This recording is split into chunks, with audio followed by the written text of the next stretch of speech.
doing all right, man. How about yourself? I'm tired. The reason why I'm tired is I was hyped up for a game tonight, a series. Mm-hmm. I wanted to watch the Celtics get back to work. I thought the Cavs would be a challenge. I've watched Donovan Mitchell now for about 2 weeks straight, really being the leader of that team. And ho hum, 40 points in the first quarter. You didn't get much from the Stars tonight, but they shot 27% from three at halftime, and we're still up 10 points and went on to win the game by 25 tonight.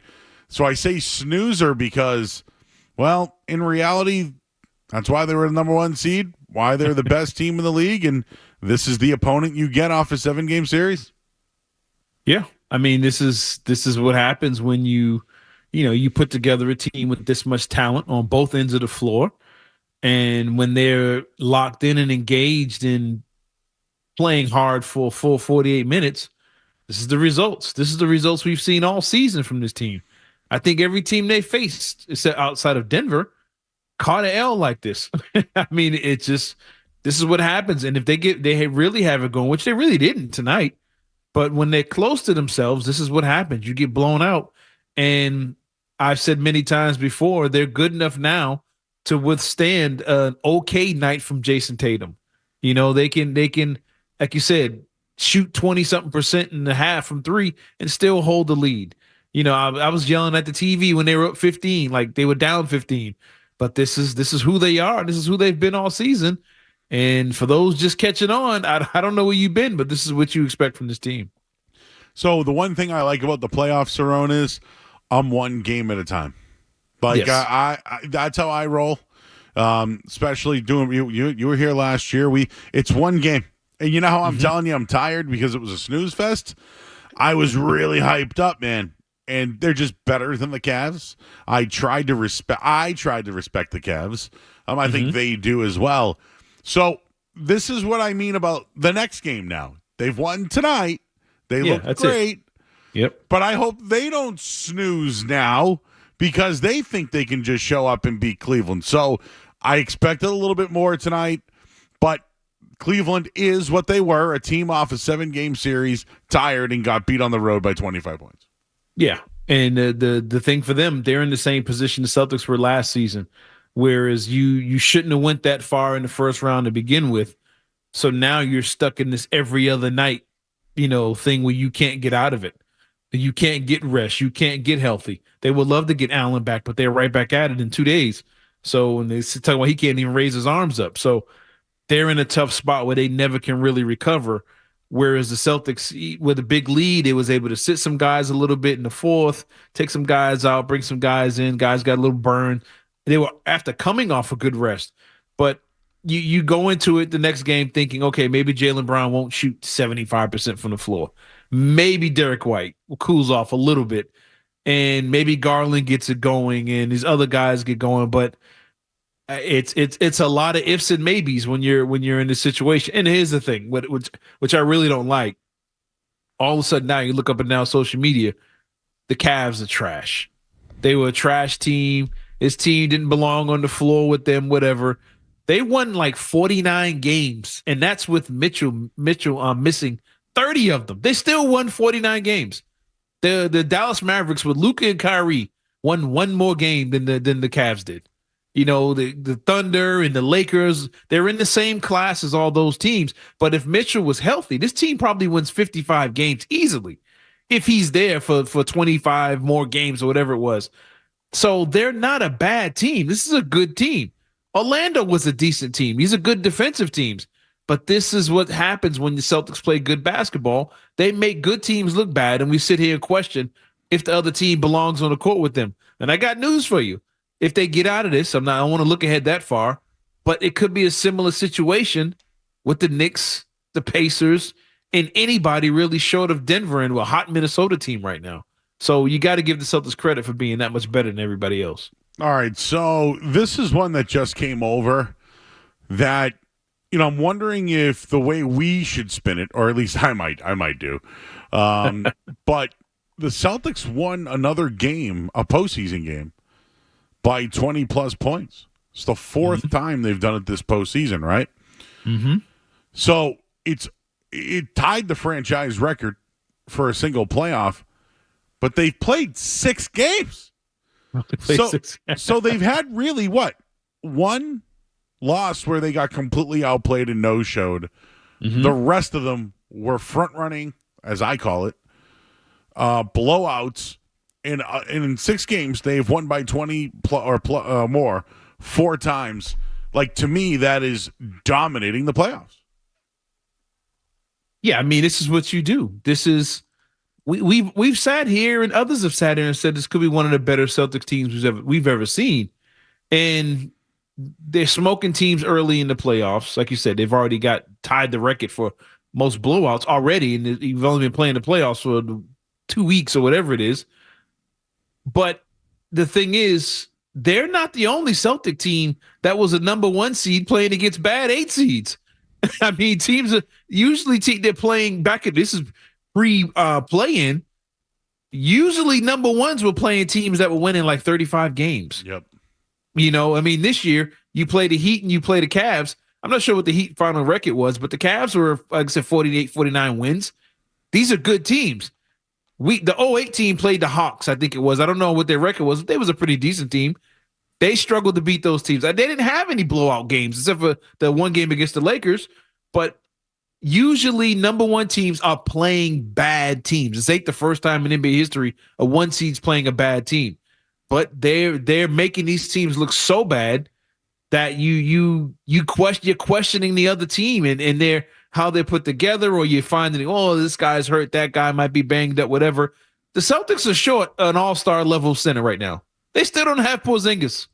And it was light work, like we've been saying, barbecue chicken against this Cavs team, who's a good defensive team led by a guy that just dropped 50 a couple days ago. So you got to give the Celtics credit for what they're doing. We'll get into Derek White and his play coming up, and certainly we'll react to some of the ups and downs on the night. We're here until midnight tonight. We're putting in the work tonight, Saron. You know, none of this short post-game stuff.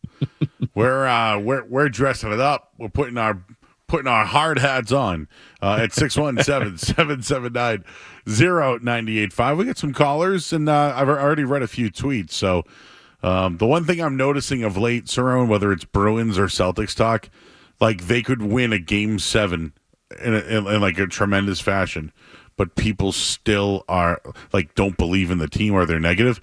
Like this is what I mean by I'm a 1 game at a guy. I want to react to this and then hope they don't sleep in the next game, because I think you're as good as your next game. But I think fans are tortured. I think they're tortured by the results, and I know it is funny, but at the same time, like I think people are like, of course I am. Like, look at this. You know, how many times can you be up in a game 7 or lose in a game 7? So I think it's just whenever something good does happen or it looks so easy, people still have their doubts. Yeah. And then complain when it doesn't look easy, when it's tight. When every game, if they'd have played the game tonight, everybody would have complained. Yes. You know, if they'd have won by 8, they didn't close. They let up. They should have won by 20. Right. There was one of the Heat games, they were up 30, and then they cut it to 14, and everybody called us and went off. It's like, yo, what do you want? You want every game to be, you want every series to be Bruins, Maple Leafs? You really want to go through that? Oh. No, you want to be the team that you want to be what the Bruins were last night. Over with. Get it over with early. You can relax, high five. You can go sit down and eat and not pay it. And this is what you want. You don't want these tight games. Tight games lead to guys playing harder. Guys get hurt, banged up. Other teams, it's just, no, you don't want none of that. Blow these teams out. Let them know you're the best team on the floor and move on to the next game. And like you said, you could come out and Garland has it going. Him and Mitchell just are unstoppable. They're forcing turnovers. You saw what happened to the Nuggets last night. Turnover 13 times in the first half. Next thing you know, you're down 30. You turn the ball over. Guys could twist an ankle. Guys should just be off. We've seen this from this team before. So, yes, you take it one game at a time, and you keep it moving, and you don't take any – I wouldn't take anything from this except for a little strategy on how you play some guys going forward. But other than that, you move on to game 2 and act like you didn't win anything. So, I think they're in good shape. But, again, this Cavs team – they're better than what people are giving them credit for right now, and they can turn it up defensively and have a better night shooting three. Would they 5 for 30 in the second half shooting threes? That number can change and change the outcome of some games. So, like you said, one game at a time, man. All right, Surround Battles here. I'm Joe Murray, going to be with you until midnight tonight. Again, the phone number 617-779-0985. Let's take a few calls here. Let's start with Jack, who is in Weymouth. What's going on, Jack? Hi, yes. I wanted to talk about two things. First of all, ever since Derek White went bald, he's been a sniper. And number two, the Cavs, if I was Bickerstool, I would have thrown in Gorgeous Niang in there more to throw all that girth on Tatum and Brown, Yeah. Yeah, but it is the other end of it, though. He's not that good offensively, and they would just collapse on him and make it hard for him to play. And LeVert he got off to a decent start earlier, and I can't think of the other guy who was hitting all the threes, but their wings were kind of doing something. But Max Strus could play better. Garland could play better. Mobley got the numbers, but he got 10 in garbage time at the end of the game.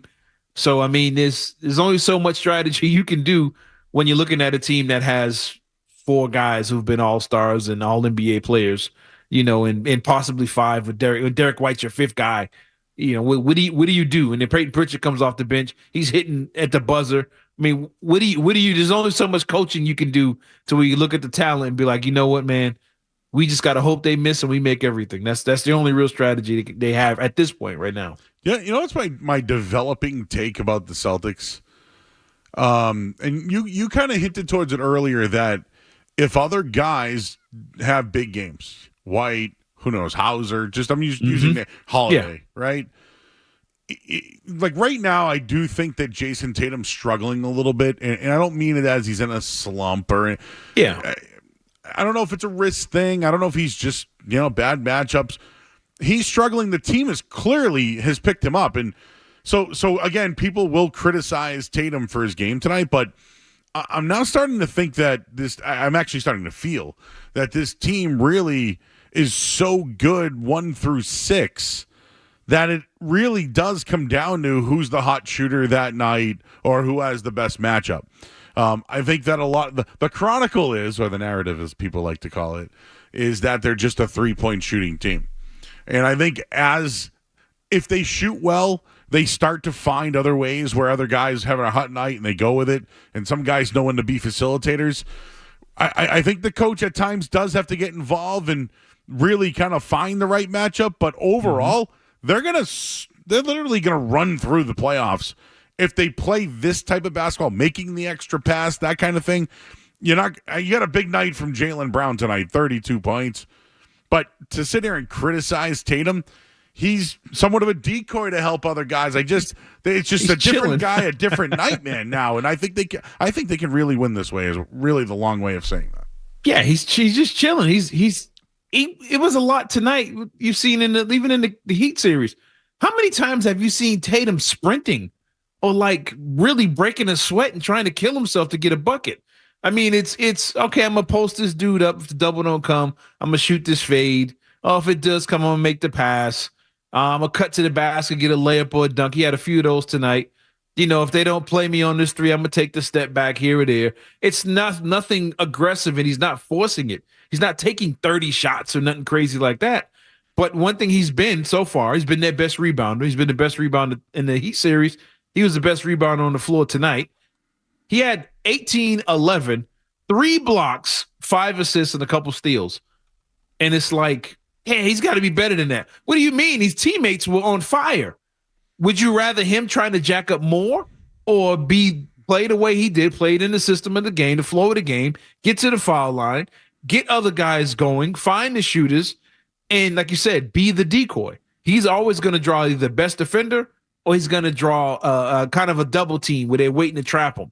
Because of his presence, it allows other guys to get going and get off.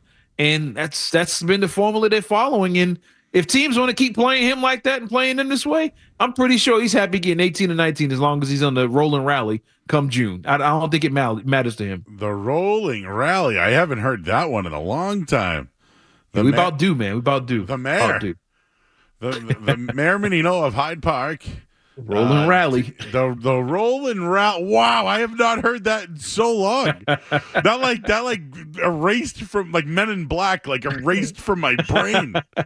It used to be common, man. That used to be an annual holiday around these parts. It's gonna be a roll and rally. Oh, that guy was my favorite. Oh, I really do miss him. Shout out to Menino. Oh man, Dan is in Dorchester. What's going on, Dan?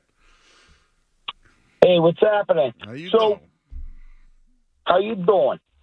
Good. So, anyway, Derek White is lighting it up. And I like the last caller's comment where he said he trimmed off his, hair. Derek White is much better as a bald man. I would never change that. All right. But anyway. No, listen, as a fellow bald man, I appreciate you showing respect, but the man is a basketball player, and through 3 games or whatever it is, I think has hit the most threes in a playoff in over 3 games in history. I'm just saying he's the best player in the NBA this year, plus minus, right? He top 3 last year. I don't know what it was this year, but yeah, he's right up there. I think him and Tatum were pretty high up there, Malay. Wow. But I'm just saying that. So he trimmed that off. He probably shrunk an inch or 2, if you're going to measure him. But the guy's lights out. He's lights out. So, I mean, I feel bad for Tatum because everyone's saying, "Oh, Tatum, he's not doing what he should do." This, that, and the. But he's got Derek White there. Why not just pass it to Derek White? 25 points tonight. What do you have? 5 assists, 1 steal. I don't know. I'm just saying, I think Derek White is the smartest signing that they've made. Now they got to sign Derek White again. They can't let him go. Well, I don't know where all the hair stuff came from tonight, Cerrone. Well, there was a caller before me. Were you listening? So I think that, first of all, here's what has to happen. We got to sign Derek White. We got to sign Swayman, and that's it. And we got to sign Swayman. Just one big salary cap for both teams. I like that. Yeah, no. Yeah, but we'll worry about the offseason when they take off. There's some kind of weird calls after this is what I mean. It was a snooze tonight. So now everyone's got the creative brain is going. Yeah, you go from a Celtics playoff game in the second round of the playoffs, mind you. And now we're talking salary cap for the Bruins and Celtics, but in Derek White's hair. I mean, look, yeah, he's been a good player since he cut his hair off. Yeah, I get that. But a lot of it, his success has been the more talent you put around him on the court, the more he has the ability to go one-on-one in the floor space. He can really showcase his talent. You can't showcase it in San Antonio when there was no talent and everybody's kind of clogged in and bunched together. He's trying to get a bucket. Or when he was out there, I don't want to throw. I'm not throwing shade, people. When he was out there with the Grant Williams and Marcus Smart and a lesser talented team, Robert Williams, it's harder to get off when you don't have that kind of spacing on the floor. But you put him out there with Tatum and Brown and Holiday and Al Horford and Porzingis, everybody has to honor their man. Now one dribble, he's looking at the rim like, oh, I got a layup here. And he reads that over and over, one dribble layup over and over again. And then when the guy sags on him, he takes the shot. It's a simple process. So it's his success is not a direct thing of Tatum and Brown passing him the ball. It's just him being on the court with those guys that makes things so much easier. It's Draymond Green getting a bunch of layups from Stephen and Clay are on. No one's even paying attention to him. So he's better than Draymond. I'm not saying that. But it's the same type of setup. More talent around you, the more spacing you have, the more easier buckets you get. Another tweet that I got was, I don't want to be picky in a 20-point blowout, but it just seemed like the Celtics' need for the knockout contested 3 is what kept this ball game for a lot longer than it needed to be. That's true early on. I said the same. I tweeted the same thing. They kept them around the 10, 12, then they get to 8, 12. And as soon as they had a chance to bury them, they gave up fast breaks. Jaylen Brown had a chance for a monster dunk on the baseline, and he kicked it out for a 3. and they skipped it around 2 more times and missed it. That would have pushed the game to like 16. They had a few of those early in the game, but as the game went on, you started seeing Tatum get a couple and ones on layups, get to the foul line. You saw Holiday get a couple layups. Al Horford bodying people down low. They understood the assignment. They made the adjustments, and that's one of the best keys to this team. One of the best things you've seen all season is when they're not hitting those shots down late in games. They are getting to the foul line and getting to the basket and finishing teams off. Like you said, everybody complains about them not closing games out, but they've been the best team in the NBA at closing games out. That's why you win 64 games. Like, seriously, people, and feel free to call in. We got a couple more hours here. Like, I know you're scared. Like, you're scarred. You're scarred. That you know that this is – we all know that this is the best team in the NBA. And now they're playing without Kristaps Porzingis, which no KP, no problem at this point. You get favorable matchups. And then in this round, I don't want to look ahead, but if you keep looking ahead a little bit, things get much better. It looks a lot better than maybe it did a while ago. Mm-hmm. And I wrote down an asterisk, like I drew an asterisk, and I feel like that was what's going to happen next. Is that like remember when the Celtics didn't get the Lakers, they got Houston instead, like way back when. Yeah, it's going to be looked at like that, like, oh, it wasn't against Curry or, Jokic. Yeah. So get ready for it. I hope they're ready for it, and we are, because that's what's going to happen too.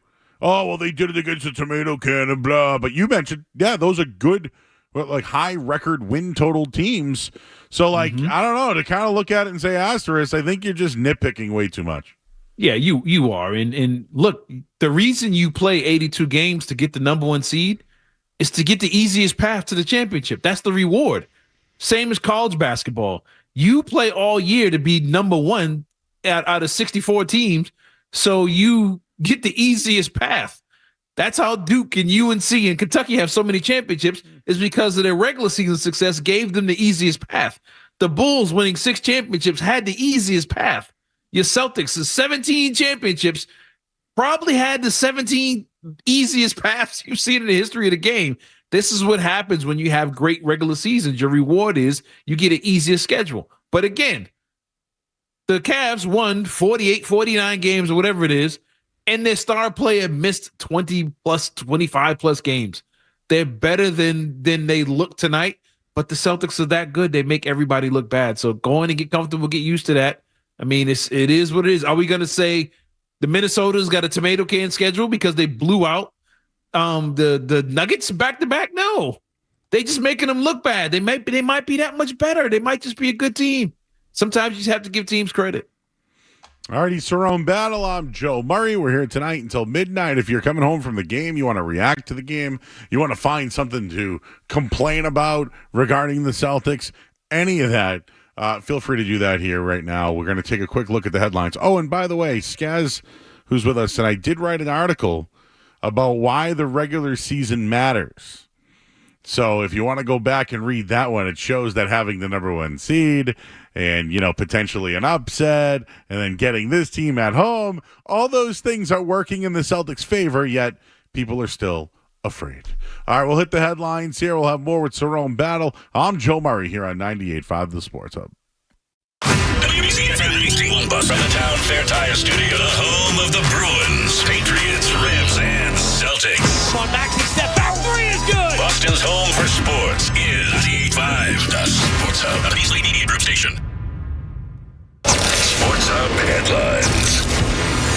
All right, Celtics winners tonight, 120-95, taking game one of the series. Jaylen Brown had 32 points, holding off Donovan Mitchell's 33. The teams will meet again on Thursday night. Again, the Celtics win tonight, 120-95, taking game one of the series. Rudy Gobert was named Defensive Player of the Year in the NBA, and right now Mavericks and Thunder are tied at 20.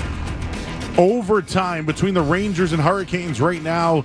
Rangers lead the series 1-0, and the puck just dropped between Dallas and Avalanche in the Western Conference. For the Red Sox tonight, well, they lost 4-2 to Atlanta. They'll see old friend Chris Sale tomorrow, who will be on the mound for the Braves. Headlines, they are brought to you by our good friends. We're great friends over at Safety Insurance, providing comprehensive coverage for your auto, home, and business. Ask your independent agent about safety. I'm Joe Murray. Your next update is in 30 minutes. Listen to it, laugh at it, get mad at it, agree with it, argue about it. It is Boston Sports. Boston Sports. And it is all we do.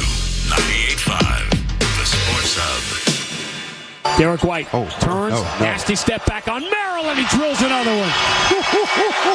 That man is doggone it. Sick. Get him some pills. He's sick out there. 7 threes for Derek White in game one, 87-72. I'm Joe Murray. Cerrone battles here as well. Celtics win tonight, 120-95. I'll play the hits real quick for you here, Cerrone, just to kind of get everyone caught up. Derek White, Celtics' best player in the first round, and, well, one of probably their best shooter tonight, 7 of 12 from downtown, 25 points, 5 assists. Would you agree that he is red hot right now? Yes. I mean, there's no denying that. He's on a crazy pace right now. What changed for him? Is it just his insertion? So I always think back to his time with the Spurs and how he was coming off the bench and came to Boston right away. People saw the talent that he had. And he can be the sixth man if he wants to be, but as a starter, the intangibles that he does, is that what's changed for him? Is it the intangibles that he offers, but also playing with the great talent? He just somehow he does his role and he stands out? I think it's something we talked about the other day. I think it's a lot of things, but I think now he's got the trust of the coaches, and they've given him the green light. Do you? We're not going to bench you for taking bad shots now, and that makes his confidence go through the roof. His own ability of getting better, working on his game or whatever it may be, and the trust of his teammates. Tatum and Brown, the stars, they trust him. They look for him. They run plays and sets for him. You know, his defensive effort, forcing turnovers, that'll buy you a couple more points a night right there alone. And he saw the opportunity when Porzingis went down against Miami. He said, don't worry about it, guys. I'll make up the diff.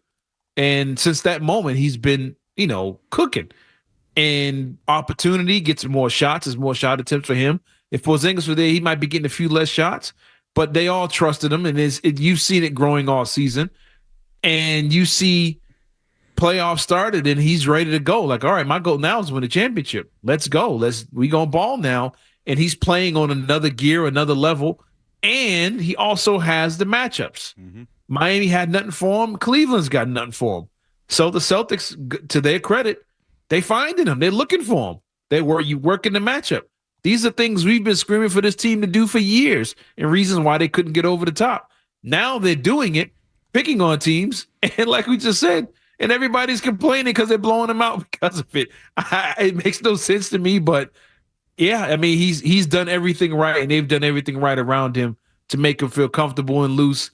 And you see the benefit of having a guy like that on the floor. Yep, he's been outstanding, and he's got a contract coming up soon. That's going to be coming up. Oh, yeah. Go ahead and cut the check. He's going to get paid. Yeah. And he's good. Jaylen Brown even said tonight after the game, hey, if you don't know who Derek White is, you're going to get to know him over this playoff series. So very encouraging to hear from Jaylen Brown. We see you guys on the phone lines. Again, the number here is 617-779-0985. Spencer is in Beverly. Spence. Hey, Joe. Great show, guys. Really appreciate the show tonight. Couple of things come to mind here. Me and my friends were watching the game, and this Holiday, is it me? $135 million, urgently had to sign him. I don't see the value. I would have given the money to White. I'm seeing Pritchard come off the bench with the enthusiasm and the energy, and it's just a different level. And I'm watching this Holiday, 34 years old, and I'm saying to myself, what's going on here? What was the urgency to sign that guy? That's how you felt after the 25-point win? Well, like you said, it was a sleeper, Joe. You had to look at something else. It was a sleeper. I thought he was good tonight. 14 points. I tell you, if you don't see the value in him, Look I at the don't. way Donovan Mitchell looked by the fourth quarter. No, I He was- get that, but I'm just saying, done. man, for $135 million, isn't there something better we could have done with that money for the Celtics? Well, and no. sign that guy at, You know at why? this age. Well, all right. Do you want me to bore you? Want some real salary cap boring stuff here? Yeah, So- but Joe, I got to tell you that Nick's roast beef is amazing. That Nick's roast beef. It's dude. I told you I worked at the radio station across. I the know you street. did, and I'm just telling you that sauce mayo cheese combination rare on the onion roll with the rings, the not tri- overcooked. It's the- unbelievable. The triple beef. Unbelievable. The triple beef, baby. Do I have to pay cash for it? No, my buddy owns the place. I can get you in there, get you some free beef. I love beef. So thank you. Got to get you up to the North Shore someday, Cerrone. You know. Next time I'm up there, man, let me know. We'll do some North Shore beefing. I don't know what he's complaining about the money. So to really bore you with the Derek White stuff, they actually have bird rights on him. So whatever salary extension that they give him, it's just a number and it's money. Yeah. It will hurt like the aprons and things like that, but no, there is no better option because if you move on in the NBA from guys who make salary, you have to replace it with the same amount.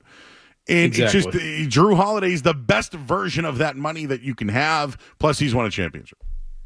Yeah. And he's still probably the best guard wing defender in the league. Derek White gets the blocks, the steals. Drew Holiday's the one fighting through the screens. He's making guys earn it. He's making it hard on Donovan Mitchell. Yeah, Mitchell he had his numbers tonight, but he was done by the third quarter. He was bent over because he had to work so hard to get those buckets. What would this game look like tonight if there was no Holiday to wear him out and he was just freely loose, just shooting at will with coming off a screen, just pulling up? But he got his 30. But over the rest of the series, he's going to be looking for Holiday at the corner of his eye. Like, where's this dude at? Where's he coming from? I hate to look ahead, but if you're dealing with a Jalen Brunson in the next round, you're going to need a Holiday. He's and real quick, $100 million in today's NBA is like mid-level. So it may sound a lot, but there's a guy on the team that makes double of that right now. And he hasn't been an all-star as many times as Holiday has. But that being said, he's worth that kind of money on the court, off the court. He's a leader in your locker room. I mean, Gordon Hayward got $100 million twice. I mean, just to look around the league, look at all the guys that get $100 million. Derek White's going to get his money no matter how this turns out. He's going to get his. I won't worry about him going anywhere. But Holiday is worth every penny of $130 million, whatever it is, especially the further you go. If it's Shai Gilgeous-Alexander, if it's Anthony Edwards, if it's Jamal Murray, if it's Halliburton or Brunson, you're going to need a Holiday and all that $130 million you gave him to get past some of these teams. All right. To get out of this series. Excuse me. One game at a time, right? Again, That's it. You got to get through the next game. You're up 2-0. Go on the road. Just go through it. Don't look ahead too far. No. But if you're looking at this team, salary, the only guy it really should come up at times is Brown, but his contract's going to look fine in a few years. But yeah, I don't look at anybody on the Celtics and feel that way. We have a fellow on the line, Cerrone. He's from the neighborhood. His name is Stretch. We haven't talked to him in a while. What's up, Stretch? Say hi to Cerrone. Hey, what's going on, Joe? Yo, Mr. Battle. What's up, man? I hear you a lot. Man, how y'all doing tonight, man? Joe, you and Skaz, you know y'all my mans, man. Cerrone, you got to get up on here, man. You got thoughtful insight on a lot of things. But what I want to come at you about tonight, Joe, is what that man Spencer said. Yo, if it wasn't for Holiday, White wouldn't be playing like that. Because Holiday is pushing White in practice. White wasn't showing out like that. Drew Holiday is one of the best point guard defenders that you can find, Joe. For real. He can defend 4 or 5 positions if he wants.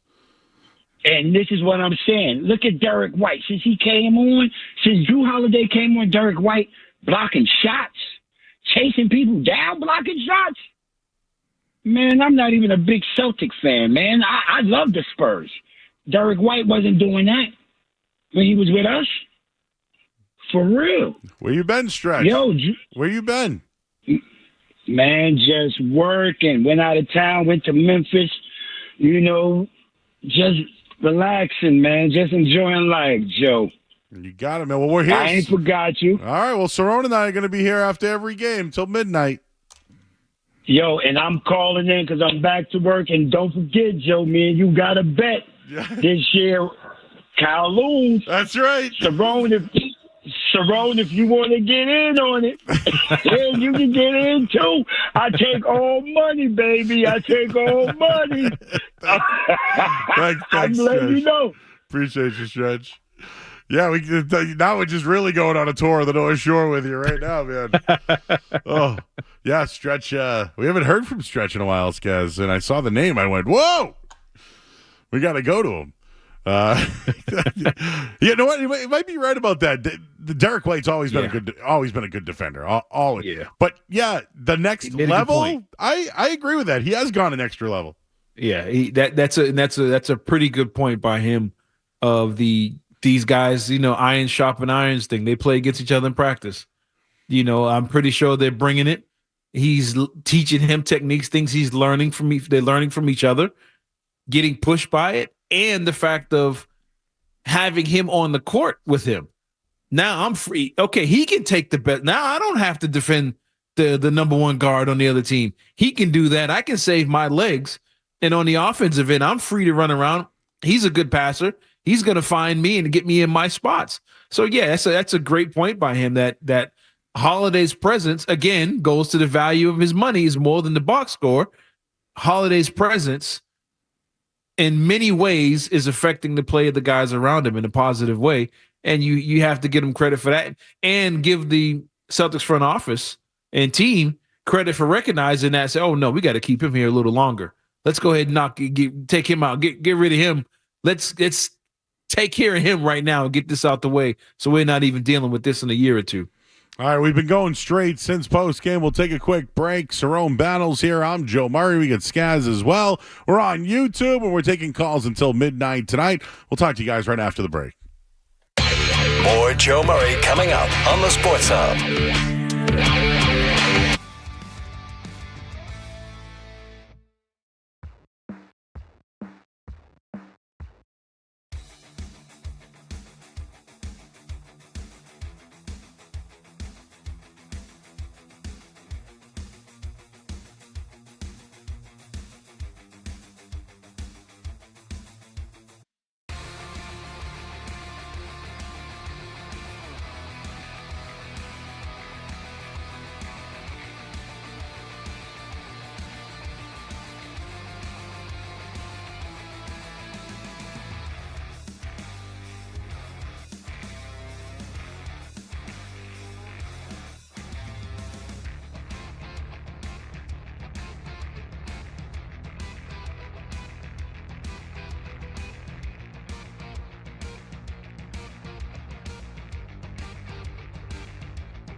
Gallagher and Maz, afternoons right now. Joe Murray on the Sports Hub. Derek White, return to Jalen.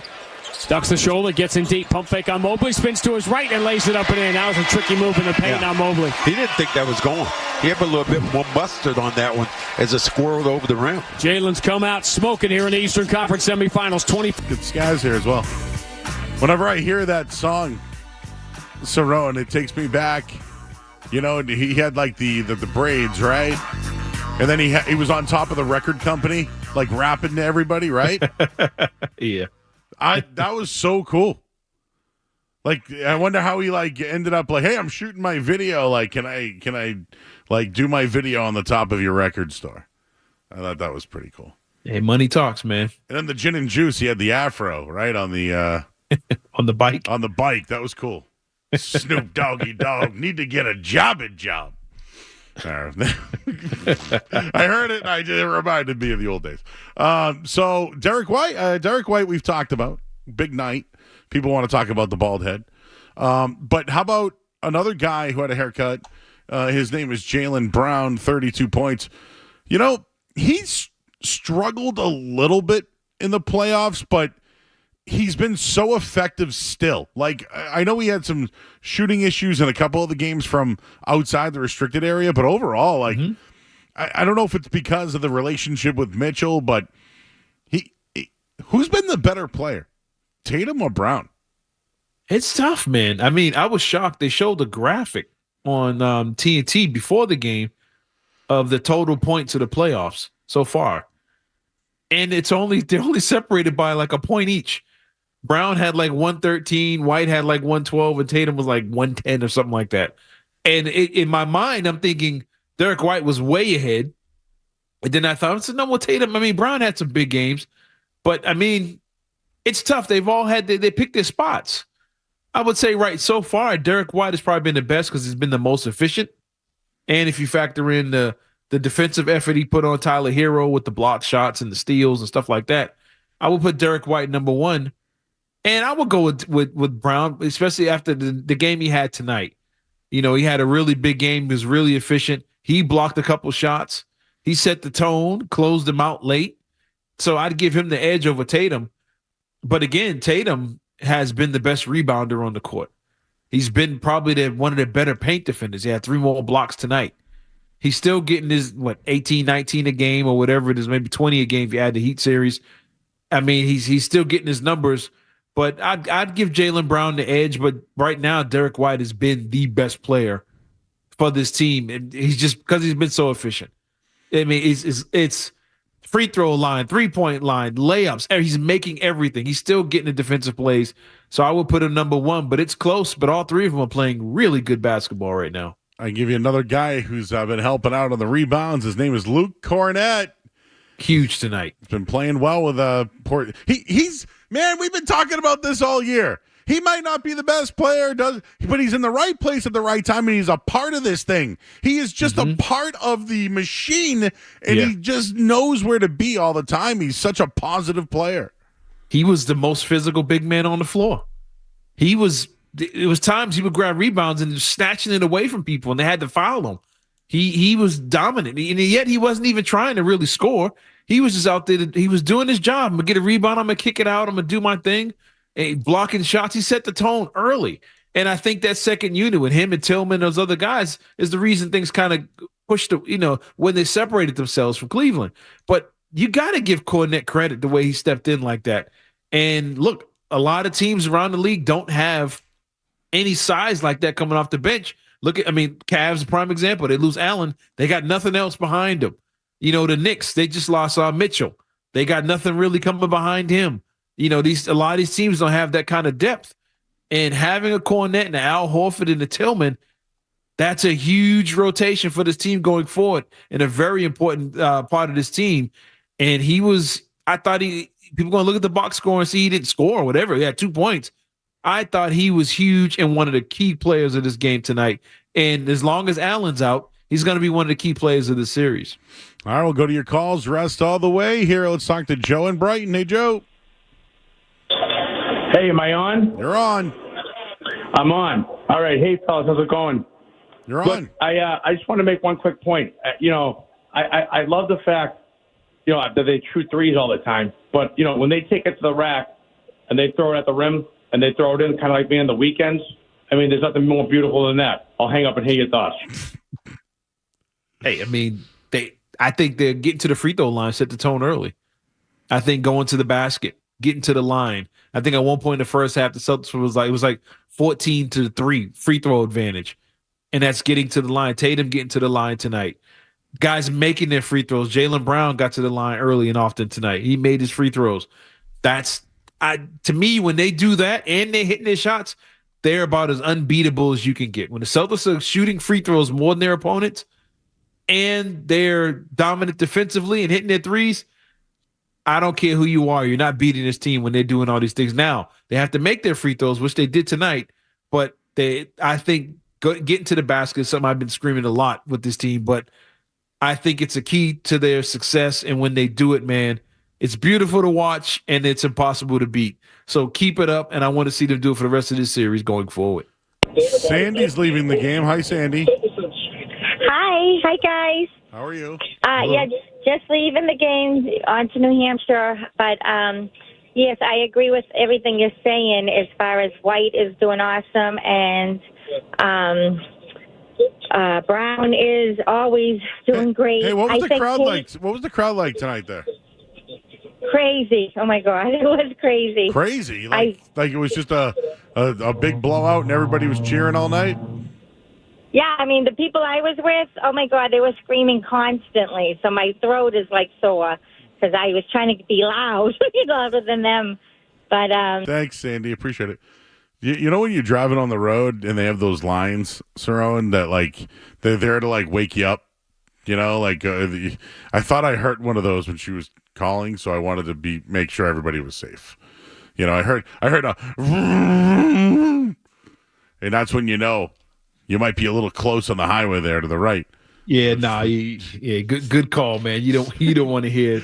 No, I don't want to hear sirens while we're real quick. Did that happen with you guys this weekend? You and Leroy? Man, dude, he called and was like, "Oh, I just got pulled over," but anyway, and then went on to just make his point. I heard a cop behind him. I heard it live. You guys were doing Four Horsemen on May the 4th, and they were like villains, and you were basically mixing in the Kentucky Derby with the May the 4th and villains. I somehow got in on the mix, and I started listening. But yeah, a guy was driving and got pulled over. So again, we care about your safety, everybody out there. So if you get pulled over, just hang up and call back. Yeah, he was sitting there on hold while the cop was writing him a ticket. Like, yeah, I just got pulled over, but anyway. Out on Derek that. Jeter, Eli Manning. If you get pulled over, the musings right now. You need to be, yes, sir. No, sir. I apologize, sir. I won't do it again, sir. I would not be on my phone. Are you kidding me? I'm on the phone with Leroy and Saron. Sorry. Hey, guys, let me give you my 4. And he did. And I bet you he got pulled over because he probably seen him on his phone. Yeah. Got to be on the hands-free these days, everybody. Brent is in the car. Hey, Brent. What's going on, guys? Not much.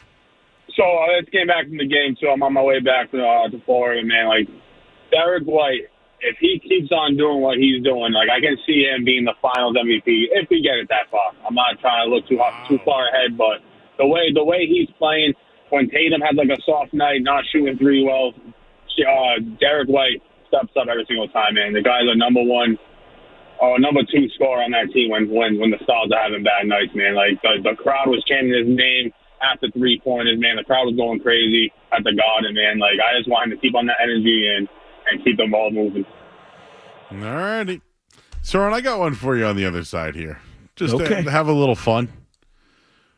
I wanted to play the game of who's hotter. Okay? Okay. Who's more hot? We'll do that on the other side. Oh, Skaz is already looking at me like, where are you going with this, Joe? These things sometimes work or they don't, but that's radio, right? You just spitball, you try it out. Who's hotter? We'll do that next after the headlines here on 98.5 The Sports Hub. Sports Hub headlines. Celtics win tonight, 120-95. Jaylen Brown, 32 points. Held off Donovan Mitchell's 33. So they take game one. Game two will be on Thursday night in Boston in the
at the Sports Hub. Jalen, offensive end, pull up on a core, goes left side. Al Horford, first touch for Derek White. Is a three in the air and right down the middle. That boy's hot. That boy hot. Hot as fire. Hot as doggone fish grease. I refuse to partake in this. Really? That's a good question, man. That's a good one. See, I'm gonna go Swayman. I think I'm gonna go Swayman too, but go ahead. More games. It's been more games. It's been a larger sample size because this series went so long in the first round. But that's tough. Now we'll come back to this in another week or so as this series goes. If we're still having this conversation next week, great things are obviously happening. But that's a good question, man. Skaz, I put that to the people, man. I don't know. That's a good one. Skaz, who's hotter? Yeah, I have to go Cerrone on this one. I think it's Swayman, and it's obviously both team sports, hockey a little more so. You can have one guy in the NBA dominate, but at Swayman's position, what he's doing, he dragged the Bruins through that first round. I mean, 2-1, 1-0. Like what he did in the first round, yeah, that's all-time stuff from Swayman. I'll say Swayman for the simple fact that he lost. It was still hot. You know what I mean? Yeah. So, but we'll keep it going, right? We'll maybe every post game we'll go, who's hotter? Maybe we'll. Yeah, like you said, if we're still doing this every other day and there's still a legit debate, like I said, Swayman's going to end up with a statue. He's working his way there, or a street or something. You got to give him something, but right at this point, I mean, if he keeps this up. But yeah, I'm gonna have to go with him because it's a larger sample size. But and he's been doing it under tougher conditions. What I mean, the games have been tight, pressure plays. Yep. Derek White, he's been loose. They're up 20. They're chilling. I'll just fire up the shot and do whatever. They haven't really been under pressure outside of a game 2 situation. So, I mean, I got to give it to Swayman. Pressure, more games. Season was on the line. You couldn't ask for any more than that. And, then to go out and open up the next round the same way. I mean, you got to give it to him right now. But, I mean, Derek White, he's not that far behind, but he needs a few more games, I think, to catch Swayman. Got to put that one on the social media so everybody can get our answers on that one. And that's a good point. Partake in that one. Your thoughts, 617-779-0985. We're crossing sports because both sports teams in town have just happened to be in the second round of the playoffs and up 1-0. So, and they got a hot goaltender and a very hot Derek White at the moment. And that's what Ryan wants to talk about in Boston. What's up, Ryan? What's up? How you doing? All right, I'm going to have to disagree with you guys. I think Derek White, he's going crazy right now. And the reason he's not under pressure is because he's just so damn hot. That's right. Because he had to shave his head because he was so hot. Hey, man, it's a good point. I mean, maybe, yeah, they haven't been under pressure because he's playing the way he is. I mean, he's the reason why the games haven't been tight. And I would say this is a couple of those games, the way the Celtics got off the slow starts in Miami, if it wasn't for Derek White, they might still be playing in that round. So, I mean, they would have played a couple more games than what they did. He got them out of a funk early on in a couple of those games. And yeah, I mean, there's some truth to that. The reason that games haven't been tight is because Derek White's been so hot and defensively as well. But Swayman saved the season, man. He saved this season. He saved seasons, careers, jobs. He saved a lot. Yep. Yes, he saved a lot, and more than a few pucks. But he deserves all the credit and love he get right now. He's the hottest dude, and he's the man in Boston right now. Well, all week long, we're doing Celtics post game tonight. We'll have Bruins post game tomorrow, then Celtics game 2 post game, and we'll have it all weekend long. And pretty much, if things just go the way they keep going, man, things are turning up green. We'll get into that coming up in a little bit here. But Sawyer's leaving the game. What's up, Sawyer? Hi. Hi.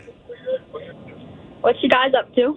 It's just we're working, just putting in that work. What are you doing? Yeah. I'm driving back from the game right now to Maine, and I'm going to be, like, sleeping through my whole school day tomorrow, but I wanted to call. Nice. And, so you went out tonight? Yeah. You went out tonight, like a big Yep. night out in the city from Maine. And who's your favorite player? I got to go with Jaylen Brown. Yeah, he was 'cause awesome. He's, like, really, yeah. What do you think of Derek White? He was, like, a really good shooter, and I was, like, screaming the whole time, so. What'd you eat? Yeah. So my question is, so, like, when the Celtics make it to, like, the NBA Finals, do you think, like, who are you most nervous about, like, in the Western Conference? Thanks, sorry. I hope you're not driving. That's all. I hope he's the passenger. That's a long ride after a Celtics game. My God. Maine, bro? Oh, yeah. I mean, I'd stop for a lobster roll if I had to. Yeah, I got to get something to eat or something. That's late at night, middle of the week. I hope he's not going too far into Maine. But anyway. That's dedication, though. I mean, the fans out there tonight, they had shirts on all the seats. They were, I will say this. The Celtics were ready to go tonight. The fans certainly brought it all night long. And remember, like, I don't know if this was mid-season, and maybe that's why we're bringing this back up, but, it was like, what else do you need to motivate the Celtics? I don't think motivation's an issue for them at all. No, I don't think it is. I think they were waiting. They knew this team was built for the postseason. They knew it was built for the playoffs. They knew a championship run was the goal. It wasn't to beat the Cavs in December. I mean, that wasn't the goal. So they had situations where it looked like they weren't engaged or whatever. I mean, it's a long season. Guys are trying to stay healthy, but they're trying to motivate themselves or whatever it may be. And at one point, you have a 15-game lead in the conference. I mean, guys are going to ease up a little bit, but now they understand that every game is super important. And you just got to get there healthy. But to the call's point, a team that makes me nervous, I mean, it changes by the day. I mean, right now you look at Minnesota. Oh, no one wants to see Minnesota. I wouldn't be surprised if they lost the next two at home. I mean, I wouldn't. Denver's still a good team. They still have the best player in the league. I don't think Murray and KCP and Porter Jr. are going to shoot the way they've been shooting the first two games for the rest of that series. But again, one game at a time. But it would probably be the winner out of one of those two teams. I don't think OKC or Dallas can come into Boston and dominate. I don't see that at all. But Minnesota plays defense. Denver's a tough offensive team with the best. You got the defensive player of the year on one end. You got the best offensive big player in the league on the other. So it'd be the winner out of one of those teams, but we got a long way to go before we get to that part. If we're playing Denver, Minnesota, like I said, something went absolutely perfectly right for the Celtics team. You got a thought on that, Skez? Just while we're on the topic, I wanted to get you guys' thoughts on the Jamal Murray incident the other night. Man. What'd you guys think of that? And what do you think of the $100,000 fine? Look, he's shout out. I can't think of the ref's name. He needs to teach a masterclass on how to be a ref in the NBA. They were yelling at that dude, and at one point he had coaches from both teams screaming in his face at the same time, looking for either offensive foul or foul. Then you got a player, Murray throws the towel at him. He looks at it, pays it no mind. Then he throws the heat pack at him. He looks at it, shakes his head. And he never threw anybody out. He never handed out a bunch of texts, and he showed restraint. I'm like, yes, finally you get one ref. But to throw a heat pack at a ref, dude, I don't know how he didn't get suspended, but I'm happy the league didn't. But you're really playing with fire, man, throwing stuff at the referee. What's worse, Steph Curry throwing his mouthpiece or the heat pack? Oh, he definitely threw the heat pack at him. Steph he threw the mouthpiece, I think, like down out of like frustration. He threw two things at the ref. What's worse, a mouthpiece or the heat pack? Oh yeah, true. You hit me in the face with your mouthpiece, man. It's a wrap. I think I think the ref was Mark Davis too, who is a pretty good ref. Yeah. I mean, you got to give him I don't know what's worse, the Pat Beverly beaming the lady upside the head with the basketball. Yeah, he might get a suspension for that one. Yeah, and then throwing it back, he doubles down like, no, I meant to hit the dude next to you. And then they gave him the ball back, and he did it. He hit the guy next to him. So, I mean, you got him throwing the ball at fans. You got Murray throwing heat packs and towels at the refs, two separate situations. I'm glad they didn't suspend him, but I don't know how they sat in the front office and said we're not going to suspend this guy. But $100,000 fine, that's a lot of scratch, man. You know why? Even for a guy that makes a lot of money. Because he's Jamal Murray on the defending champions, and they want to extend that series. Yeah, because they know if they suspend him, it's over. So, all right, I want to get into this a little bit more. I would pump the brakes on the Timberwolves for a little bit. It's not so much about what they're doing. It's about what people are comparing what they're doing to here. Right? True. Yeah. Boston, again, if you're just tuning in, everyone, they've played 6 games, 6 playoff games, and they've won 4 of them by 20 plus. And one of them was a loss. The other, they took care of business.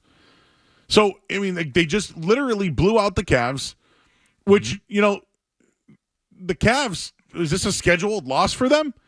Like, they got to start a quick series, and they're without one of their big men, and they're tired, and they got to go on the road again, and then they got to play the Celtics. The Celtics shot 27% in the first half. Like, they could have stayed in the game. The Celtics actually almost let them back in the game. I just feel like this is a complete mismatch, but maybe game 2 will be different. Yeah, and I mean, Minnesota, people, you've seen the tweets today. The Celtics tomato can, like you said earlier, the tomato can team. The Phoenix Suns were basically the same thing as the Cavs, just with more star power. Same record. I mean, same, and their guys were there for a good point of the season, and their record was that much better than the Cavs, maybe a game. And no one said Minnesota had a tomato can in the first round. Denver Nuggets were behind. They had to come from behind in all 4 games they won against a play-in Lakers team. They had to come back to win and needed buzzer beaters to beat them twice against play-in teams. And no one said those were tomato cans because it was LeBron James and Kevin Durant, even at 4,000 years old for each of them. No one said they were tomato cans, but those teams were below expectations all season. Their coaches are probably going to get one coach is already fired. The other coach is probably going to get fired within another week or so.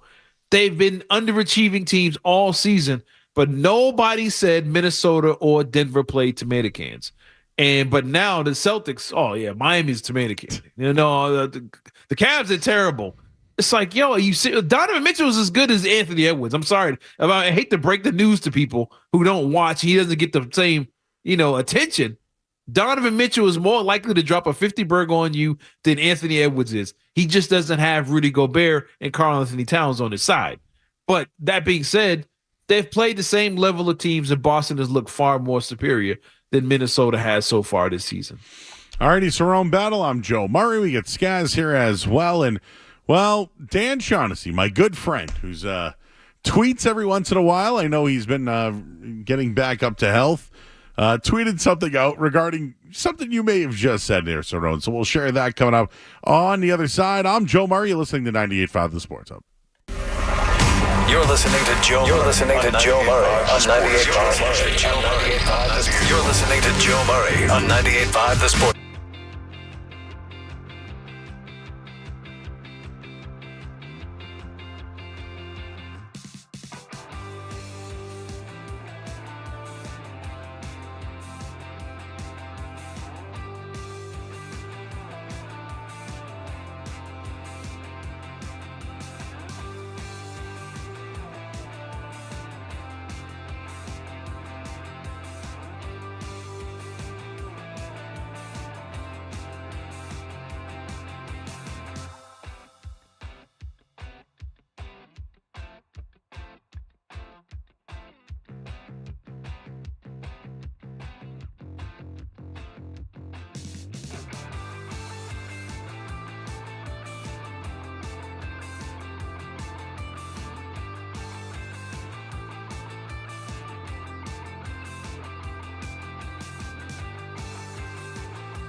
Elder and Maz are just his pregame. They've been getting wholesale deals for years. It's Joe Murray on the Sports Hall.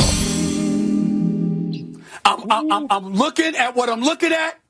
I'm looking at Tim Legler. Put Tim Legler on that screen. I need my basketball guy right there with my man Shay Shay. I'm going to say it again.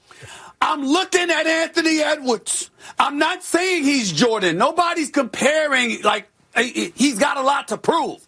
But when you saw Jordan and you saw Kobe, that's what you're seeing right now. And that killer instinct. I'm looking at a Karl Anthony Towns.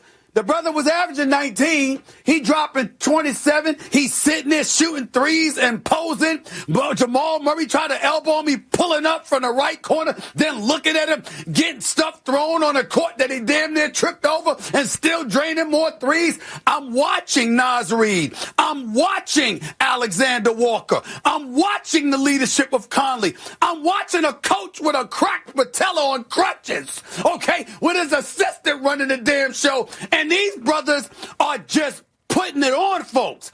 I have not seen a defense like that, like what I saw in the first half last night. As great as Boston is defensively, it's going to require every bit of greatness from the Boston Celtics. Think of that take there, Saron, by Stephen A. It's always the most recent. This the definition of recency bias. Everybody goes by what happened last night, today, and if it's the Anthony Edwards hype train is already heading down the tracks and everybody's jumping on, and I get it. I don't think he should even be close to compared to Jordan. I don't think he's anywhere close to that type of player. I mean, yeah, anybody who's a guard that's around 6'5", between 6'4" and 6'7", that dunks on somebody occasionally and shoots a step back, everybody compares to Jordan. He's not Michael Jordan, not even close. His game reminds me more. He's not as big. His game reminds me of Tracy McGrady more than Michael Jordan. Even the way he shoots the ball, the way he finishes around the rim, same style of player. That being said, Minnesota's a good team. They're a really good team. They've been a great defensive team all season, and they put on a clinic defensively last night. And I kind of was smiling because I was told you can't play defense like that in the NBA. In the NBA anymore. You get killed if you try and play guys, three-quarter court and all that stuff. They had Murray going crazy, and that's why he was throwing stuff at the refs, trying to get their attention. And the refs knew he was just frustrated. But that's what they do, and they've done it all season. But on the flip side, the Celtics play defense too. They don't play defense like Denver and the Phoenix Suns. The Minnesota will not get the same easy looks and easy drives to the baskets against the Celtics as they do against the Denver Nuggets and the Phoenix Suns. The Boston Celtics will put up crazy resistance. And I'll tell you right now, if you play the Celtics, and I know Gobert, he wasn't hurt. He was out with the birth of a child. Any minute Gobert is not on the court will be barbecue chicken for the Minnesota Timberwolves. They are a good team, but without Gobert against a better team, the better defensive team, they will struggle mightily. And I think they're a good team, but I still don't trust Mike Conley. I don't trust Karl Anthony Towns in some of these games, but they're good right now. They're doing their thing, and the stars might align for them to get to the finals. But if it came down between them and the Celtics and everybody's as close to healthy as you can be at that point in the season, I'm not picking Minnesota over the Celtics. Not at all. Yeah, and listen, today you're right about this recency bias. I listened to local radio talk here today, and it was who would you rather have, Ant or Tatum? And literally, I couldn't believe the people that wanted Ant over Tatum. And it's the first time you've seen this kid out of the first round in your life. But Tatum gets criticized because he can't win the finals. And then they'll use the resume of Tatum, right? Oh, well, of course Tatum's won 70 games and been in finals, blah, blah, blah, blah, blah. The difference between the two players is one seems like a guy. He reminds me of Vernon Maxwell. I don't know. You said McGrady. Yeah, he does. Yeah, he's got that way he plays. You know what I mean? Which I don't think there's another. I don't think there's another player in the NBA that has that. Like Pat Beverly might maybe. Yeah, he don't have the game to match it though. Exactly. Ant's great, and they're a defensive team. Right, that's exactly their coach is all crutched up. They're all in. I mean, we saw them earlier this year. They played great defense against the Celtics.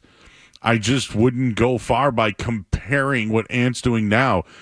John Morant did this stuff, right? And I know he's a good player too, but he kind of went back down a little bit. So he had some off-field stuff too. But anyways, my point is, it's always somebody new. Bias. It's always somebody new. Somebody want they want people new. It feels like.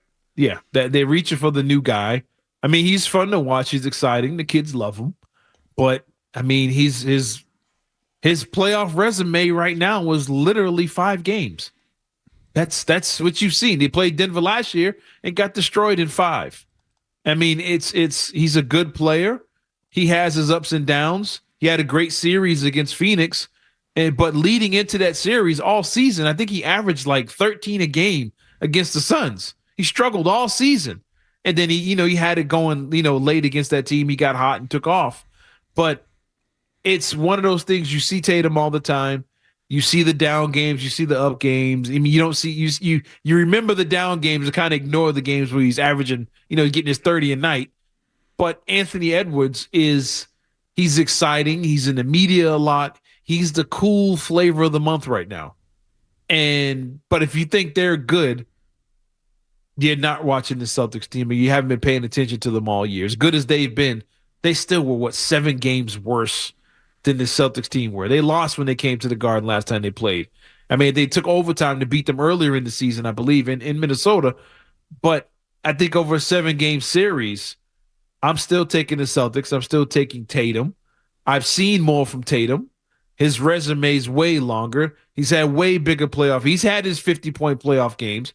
He's had his crazy fourth quarters to steal series as recently as last season. How quickly people forget. Yeah, he's had his moments, but I'm not going to just flip on Minnesota because they had 2 good games against the Denver Nuggets, who, let's face it, you don't even want to get in a tomato can thing or whatever. Maybe Denver's not as good as we thought they were. Let's look at that end of it and say maybe, last season, their playoff run, out of the 4 teams they played, 3 of them were play-in teams. They played 3 play-in teams on their run to a championship last year. And this year, they opened against the play-in team, squeaked out of that one. They had to come back and win every game. And now they're finally playing a team on their level, and they've been getting destroyed. So I don't know who's even the real Denver Nuggets, but I know one thing. I think the Boston Celtics, at their best, are better than whoever's left in the NBA right now, and I don't think it's as close as people want to make it out to be. All right, we'll get to the headlines here. And just to pay off that Dan Shaughnessy tweet, he said, another Celtics snoozer. The Heat, now the Cavs. March of the tomato cans continues. Never seen an easier path. 1986. Exactly. Yep, exactly. And they played a 30-win Bulls team in the first round. He covered that team. He did. He 08 Celtics played a 37-win Heat team. I mean, Hawks team in the first round. 7 games. It went 7 games against a 37-win team. And then they played the Cavs, who were worse record than the Cavs are right now, with LeBron James in the second round. So, you've seen an easier path. And then the Pistons actually had a better record than the Lakers, the Lakers won 54 games. I think the Pistons won 59. So the Eastern Conference Championship was a tougher matchup than they had in the finals. So, yeah, you've seen easier paths. You just saw the Nuggets last season play 3 play-in teams. You've seen easy paths before. If you just really look them up, teams were playing 30 and 40 win teams in the first and second round for many years in the NBA. All right, well, just no commercials here. We'll just get a quick look at the headlines, and then we'll interesting stuff on Tatum that Joe Mazzulla said. We'll get into that on the other side. 98.5 The Sports Hub. From the Town Fair Tire Studios, home of the Celtics, Bruins, Revs, and Patriots. Left side, touchdown Patriots. Boston's home for sports is 98.5 The Sports Hub. Easily Media Group Station. Sports Hub headlines. Celtics win 120-95 tonight, led by Jaylen Brown in his 32 points. Derek White was great from 3, another 25 points. They held off Donovan Mitchell's 33. They're up 1-0 in the series. They'll play Game 2 on Thursday night. Right now, the Thunder have a 64-56 lead on Dallas. SGA 19 points in that one for OKC. Rudy Gobert was named the NBA Defensive Player of the Year. At the NHL playoffs, double overtime right now between the Hurricanes and Rangers, tied at 3. And the Stars have a 3-1 lead on Colorado in that series. And the Red Sox fell 4-2 today. Headlines, they are brought to you by Cape Cod Lumber and CCL Homescapes, 100% employee owned. Your go-to independent lumber yard. Partner with CCL and CCL Homescapes for all your building needs. Riding Abington. I'm Joe Murray. One more update. Boston's best sports talk. There's an app for that. Download the Sports Hub app for loads of stuff. Absolutely free. Connect with the shows, get podcasts, and more. Get it where you get your apps. Or at 985sportshub.com. I'd like to say that the success looks different every night. This is a night where Jalen was going early, and Derek and maybe Jason wasn't his usual self offensively. Like, is that kind of like fall into what you're saying and where you can go offensively? Yeah, I mean, it's got, like, and it's funny, the usual self. Like, I thought he played an overall well-rounded game. Passing, his screening allowed for those other guys to get open looks because of his screening in the half court, and hit some good shots at the rim defensively. So, like you said, success will look different for every night for each player. But at the end of the day, you can't be defined by one thing, and we've got to compete at both ends of the floor. I thought our guys did that, for most of the night. I'd like to say that the success looks different. All right, final hour here. Sorrel Battle hanging out. Skaz is here. That was Joe Mazzulla after the game tonight. Crediting Jason Tatum for a lot of the team's success from tonight. He thought he played well overall, well-rounded game, passing screens, etc. And he gave the team open looks tonight. He finished with 18 points on 7 of 19 shooting, had 11 rebounds, 5 assists, and 3 blocks. And Tatum struggled, no doubt about it, 0 for 5 from 3 tonight, but he contributes big time even when the shots aren't falling. And really, like, the fact that they can win like this without him having, 18 points is not bad. Like 18 and 11, if this was somebody else, I don't know, would they get the criticism tonight? In 3 blocks. Right, you're right. Yeah, no, we'd be looking at it. It was a dominant low post, dominant big man performance by, Jason Tatum, who is right now with Al Horford playing center. He is the power forward right now, and he's been rebounding better than anybody on either team. He's been blocking shots. He was making Mobley miss those shots, those turnarounds, cleaning up on the glass, getting the ball up quick so Derek White can hit his threes. I mean, would you rather him out there taking 30 shots just to say, hey, I got my 30? Do what Luka's doing out west right now, shooting 30 from the floor, but hey, I got my 29, 9 and 9. It's like, no, you're going to shoot your team out of it. Tatum didn't have to do that. I'm going to rebound the ball, play defense. If I'm open, swing it here.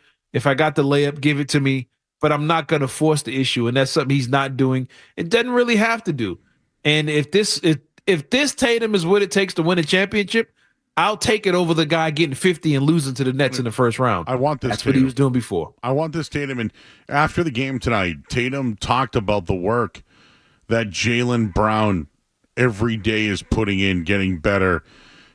Talked about how, he's seen his growth, and right now he's ascending. And it's kind of like, hey, I didn't have it tonight. I had to do what I had to do for my team, but it was Jaylen that led the way tonight, and just seeing that growth. I kind of like that. There's been a lot of talk about the two, right? There's that article we referenced way back when, Skaz, about they might not be best friends, but it kind of indicated that they actually take time to meet with each other. If they're in the area, they try to always catch up. They here, let me give you my shoes. Here are my shoes. They do a lot of that together because I think they want a relationship with each other. Mm-hmm. I think they can get there together. I think it's proven that so far they haven't been able to do it on their own. But the fact that that Tatum is in the post game talking about the growth of Jaylen Brown, I just think that they both have each other's back. And tonight, one did the other thing, where, Brown had the big night, and then there's nights where Brown does the little things and Tatum has the big night. Yeah, I mean, you saw this last year in the playoffs. Me and you talked. First round in that Hawk series, Jaylen Brown looked like he was worth every penny of that $300 million that was coming his way. the deal gets done. All of a sudden, he gets a little gun shy or whatever it may be, whatever happened. Against the Sixers series, he's literally stopped shooting, and Tatum goes from being the guy that wasn't doing anything, getting criticized. Literally in one game, it was game 6 at Philly. First half, Tatum was playing terrible. He needs to be more aggressive, all this other stuff. Fourth quarter, he comes out, hits like 4 threes in a row. I think 5 in the fourth quarter, and puts them away, and Jaylen Brown becomes the decoy. And then going into game 7, Tatum carries it over, 50 points in the game 7, whatever it was, blows them out. So it's a game by game, like we said in the beginning. Like you said, you take it game by game, situation by situation. Whoever has the matchup today might not have it tomorrow. And whoever shots falling today might not fall the next game. Tatum, all them little fadeaways he was missing, the little turnarounds, yeah, he might hit those next go round. Next thing you know, he's the one with 35 points. So it's just, as long as they feed off each other, as long as they understand what's going on, no one's forcing the issue, and they're winning, I'll take this Jason Tatum and Jaylen Brown any day of the week. Because at the end of the day, if they're hoisting that championship up and the confetti's falling, nobody's gonna care which guy got 29 a game and which guy got 24. Nobody's gonna care or remember at this point. All you're gonna know is they won the championship, and you're gonna see their faces all summer and hear their names mentioned throughout the history of this game. All right, Terrell, I think we're going to try another segment on the other side. This is for you. It's called barbecue chicken. All right, we're gonna work that one in, Skaz. We'll I wanted to bring someone up that was barbecue chicken tonight, so we'll do all that. Sarone's here. I'm Joe Murray. Skaz as well, here until midnight on the Sports Hub. More Joe Murray coming up on the Sports Hub.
right, back here at 98.5 The Sports Hub. Cerrone Battles here. We're going to start a new segment. We'll let this ride a little bit, Skaz. It's called Barbecue Chicken. And you know who the Celtics made barbecue chicken tonight? Do you have a before I give you one? Do you have one in mind tonight, Cerrone? Who is your barbecue chicken of the night? Oh, it's got to be Derek White, man. It was Bobby Garland was on the ground holding his face. He was getting destroyed all night. Your barbecue chicken from Derek White tonight. All right, I got one for you. You know who was barbecue chicken tonight? Max Strus. Oh, man. He sucked defensively tonight, and we remember him from last year, right? They owed him. He couldn't defend anything tonight. He was barbecue chicken. Yeah, Max Strus, they owed him big time. It's time for the Morris twins to go on home. You can put them on the list. It's like, dude, I forgot he was Tristan Thompson. He got a couple little putbacks, but nah, man. But yeah, Max Strus, man. Yeah, and he was a starter.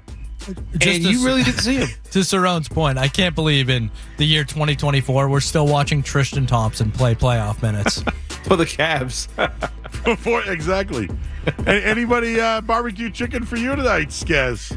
I think you mentioned someone off air that isn't a part of the series. I know. I was looking for a man that had lit up the Celtics earlier in the year. That's one Dean Wade, but apparently he is injured. He might return for the series, but yeah, this Celtics team is so good that when one guy like Dean Wade goes off, you remember it. That's how dominant they were this season.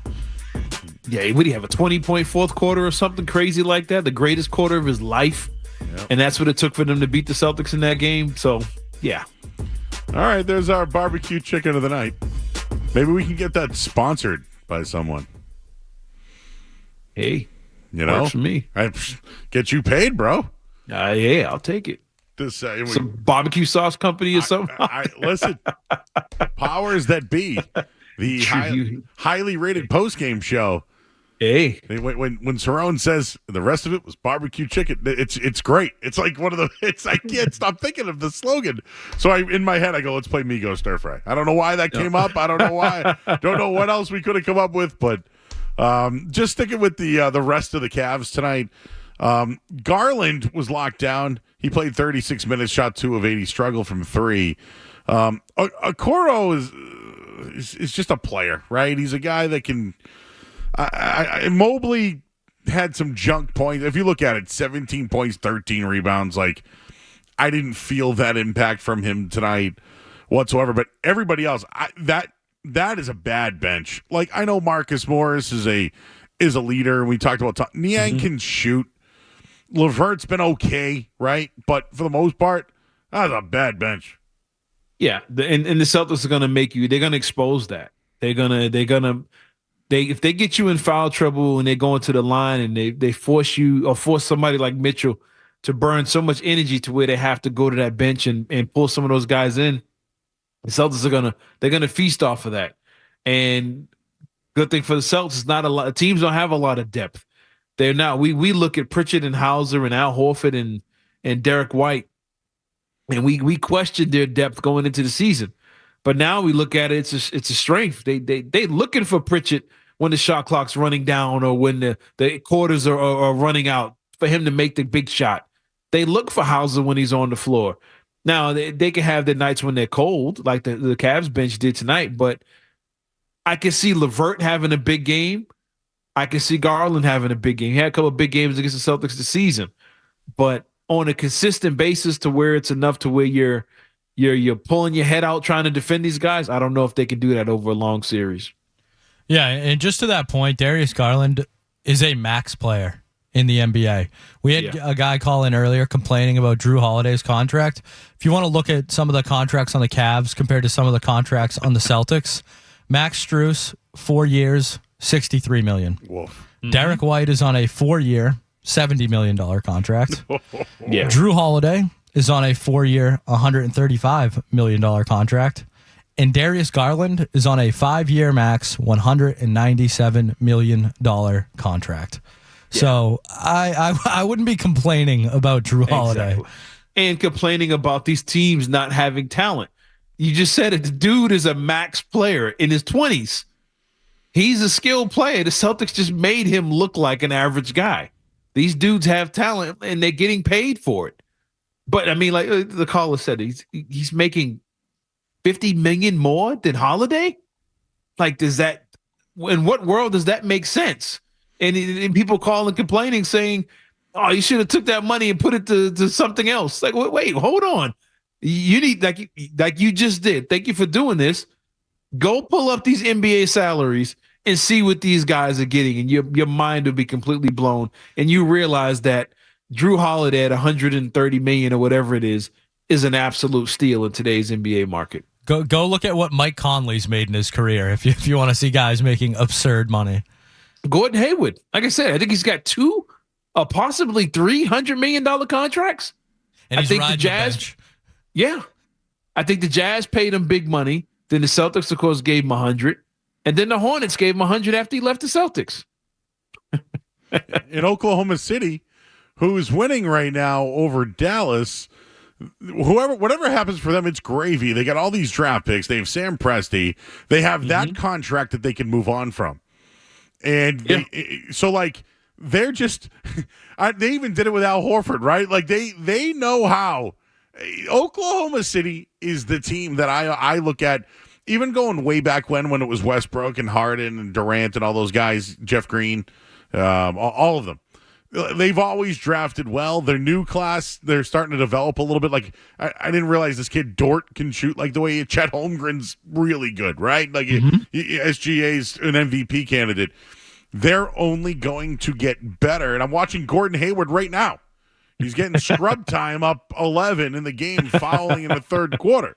But, like, they're going to move on from that contract. The money in the NBA, I just don't want to, I can't believe that guy gets paid that much. The only time I've ever really done that is Jaylen Brown. But you know what? That's what a max player is going to get these days. Yeah, I'm looking at it now. Gordon Hayward's career earnings are $270 million.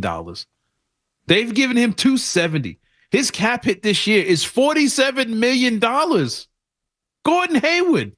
He just signed a 4-year. Well, not just signed. He's coming to an end of a 4-year, $120 million deal. Oof. Gordon Hayward. That's the contract he's on right now. So please don't complain to me about Drew Holiday making the same thing. They're two different level players at this point in their careers. But yeah, one guy's still getting $100 million deals. And his contract's up this season. Someone's going to pay him again this summer. It might not be $100 million. He's probably going to get 50. Who knows? I mean, that's what it is. The Blazers or somebody will just be like, yeah, we'll take his contract. No problem. The Pistons or something like that. Sign and trade. Why not, right? Yeah, we'll take it. It'll be a throw-in.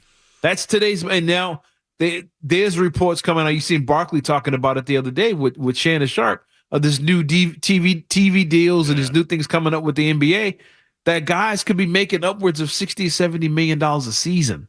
Some of the higher end guys. So yeah, $130 million. You sign it now, get him done now before the new money kicks in. And he's like, oh no, I'm gonna need $230. You know, you don't want to get into that, but that's where it's going to be going now for the NBA. All right, we got Mac in LA.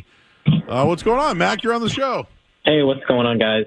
First of all, agree with the point about Drew Holiday. Great player, one of the most underrated players in the league. But listen, what I wanted to get to was I saw a tweet from Dan Shaughnessy basically saying that he was upset. He was pissed off that the Celtics had a 1 seed and a cakewalk to the final or whatever it was. Like, isn't that what getting the 1 seed is about? And it's also like, why are we acting like the Celtics are the only team that's had to play injury-riddled teams? Like the Bucks, that entire 2021 run, everyone was injured. Kyrie was injured. James Harden was injured. Tons of other guys. Celtics, out of it. Like, getting the 1 seed is supposed to give you the easiest path to the final. I don't know why people are upset about that, because whenever the Celtics have to play really tough competition in the playoffs, the fans are going to go into freaking cardiac arrest because it's going to overtime every other freaking game, and they're losing to, 8-seed Heat. So me personally, I'm very happy that they get to play a bunch of crap teams because it saves me from going through heart palpitations until June. Thanks, Mac. Yeah, it's true. We mentioned that earlier. Yeah. I mean, if you want to be honest, and Shaughnessy, if you feel this way, I would love for him to write an article about the rise of LeBron James in the Eastern Conference. Round after round of 30 and 40 win teams for a vast majority of his career. And since he's left the Eastern Conference, as they called it during his reign, the Lakers have had one season of any type of success. He's had 6 or 5 play-in or non-playoff seasons since he's been in the Western Conference, playing a little tougher competition. But his whole career, his early years in Cleveland, then in Miami, then back in Cleveland again, has been playing tomato cans until he got to the finals. His toughest competition for a few years was the Isaiah Thomas-led Celtics. That's who he was playing in Eastern Conference Finals. Or if it wasn't him, it was Roy Hibbert and Paul George in Indiana. Those were that's who he was battling with. And the one time he had real competition against the 08 Celtics, they got bounced in the second round 2 years in a row he was in Cleveland. Who did they beat in the bubble season? Oh, the Miami Heat. The Heat and but who's the path? Man, I think it was the Rockets with Westbrook, and then the Nuggets in the Western Conference Finals. But Jamal Murray got hurt. That's right. So Denver was ascending at that point. Yeah, they weren't even one of the favorites. The Clippers were the favorite going into the bubble. Then I think the Rockets. Yep. And the Lakers were right behind them, and everybody got hurt. And in Dallas, everybody got hurt. Everybody was all banged up. Denver sneaks in there and then had a good run. Jamal Murray hurts his ankle or his leg and was limping the rest of the series against the Lakers. And Anthony Davis hits a game winner. They go on. But yeah, it was tomato cans. Yeah, like the way it's been his whole career. Portland 4-1, Houston 4-1, and then Denver 4-1 without Murray, as you mentioned. Yeah. And then the Heat. Yeah, a Heat team. Yep. That's the best. That's the toughest LeBron James run of his career in the Western Conference. And when he was in the East, we all knew he wasn't. 30-win teams every round, but every team who ends up with the best record in the league gets the easiest schedule. It's the way it is in every sport. You play in the NFL to be the number 1 seed to get the bye, so you can have the easiest path. And think about the NFL. They don't even give you a tomato can. They just move you to the next round. Just go ahead and start the second round. But now we're complaining because the Celtics got the best record and got a team considered a tomato can team in the first round. But it was a team that won 46 games in the first round. It's about as high as you get for a 1-8 matchup in the NBA. All right, we're going to get our final headline of the night, and wanted to just mention some defensive numbers. Something I think that gets forgotten with all these big wins is the way the Celtics defense has been playing. We'll get into that after the headline. Cerrone Battles here. I'm Joe Murray, Skaz as well on the Sports Hub. Sports Hub headlines. Celtics win 120-95 tonight, so they take game 1. Game 2 will be on Thursday night. Jaylen Brown, 32 points tonight. Derek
from our buddy Brian Barrett from The Ringer.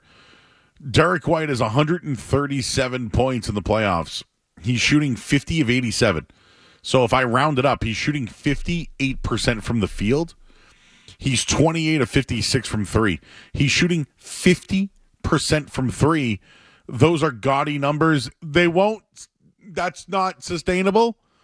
But, even if he can do half of that, he'll contribute in so many different ways. Yeah, I mean, it's like you said, if those numbers just fell off a little bit, they'll still be dominant. Okay, they didn't win by 25, they won by 15. It's just they're a dominant team. They're riding the hot hand. And I know we've mentioned giving the Celtics credit for their trust of Derek White. You got to give him credit for putting the ego aside. I got to get mine. I got to do whatever. And putting the ego aside and letting that man do his thing. And I give a lot of credit to that to Tatum because he mentioned it when the playoffs first started. Everybody's gotten paid. Everybody's got their awards. Everybody's, they've received everything you're going to get. Now the only goal now is just to keep winning games. And they're riding Derek White right now. And I got to give them credit for their growth and maturity and falling back and letting that man do his thing. Now, Jaylen Brown had a huge night. I don't think he was being more aggressive than Derek White. I think he was just hot himself. He was making everything he was putting up. But they're kind of letting Derek White do his thing, and I think that's huge. And I think a lot of teams would be a lot better if their superstars took a step back and rode the hot hand through some of these series. Wanted to give a shout-out to the defense again.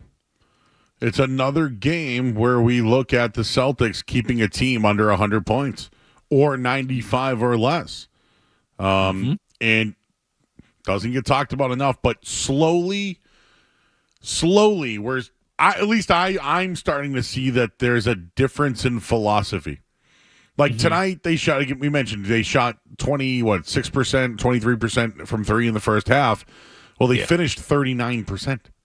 So they're going to keep shooting no matter what. But I think they know that if they play solid defense, the offense will show up. They'll continue to hit their shots. So I think the biggest thing of the what is it now, the sixth game that they played, I know you're going to look at the 20-plus point differentials. 4 times it's happened in 6 games. It's their defense. They're playing defense again, and that's what's going to lead them to the finals. Yeah, they made it hard on the Cavs. Like I mentioned, Garland and Mitchell, they looked like they were in Game 7. They looked like, what are we going to do? They were just worn out physically. Even Mitchell had it going. He was hitting some of his shots with great floaters. He hit like a running scoop layup from like 15 feet away, something ridiculous. He had it going, but he was worn out. They made him work. And then the other guys that weren't on that level didn't have the skill of Garland and Mitchell. They had a tough time getting shots off. And Mobley, like I said, he got his once the defense kind of let up late in the game, got a little soft in the middle. But other than that, the defense was locked in. They made it hard on people. They turned them over.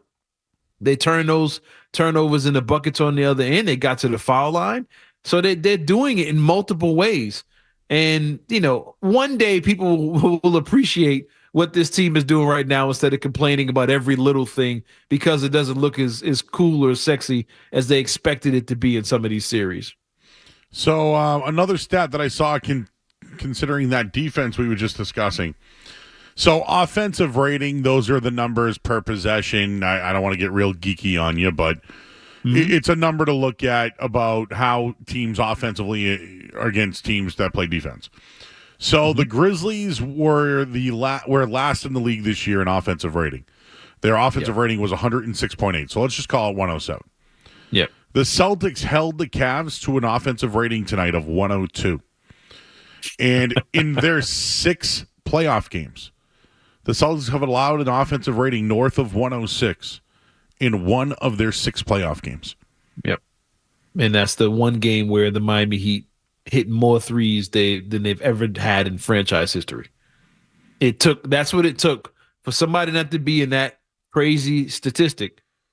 They had to set a franchise record in 3-pointers made in order to stay out of that statistic, that run that the Celtics are on now, which I don't see ending anytime soon. a developing take at 11:43 at night, Skaz, as normal, you know.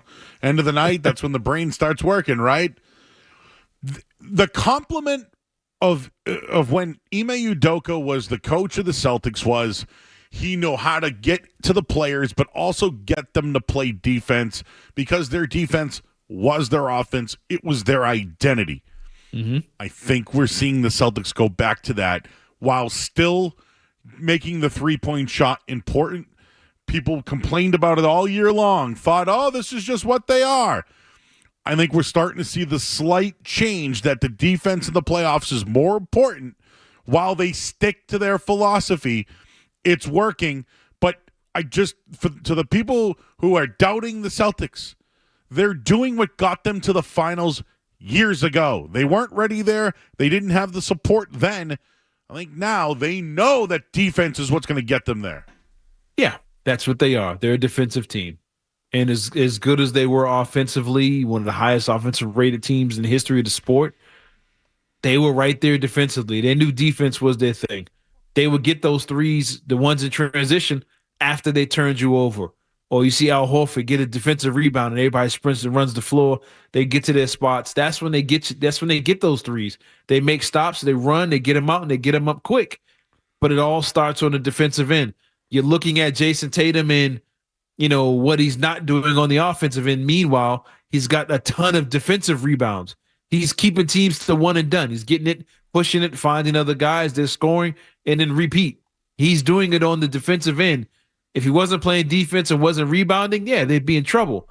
But these guys, their defense is what's going to get them through some of these series, and they still have the offensive firepower to where if they get into a shootout with somebody, they can do it.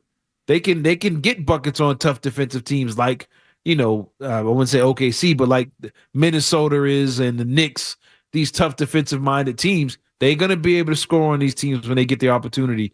And if they're all hitting their threes, there's nothing you can do about this team. Did you think about Missoula at all tonight, or I didn't even think about him tonight? Not once.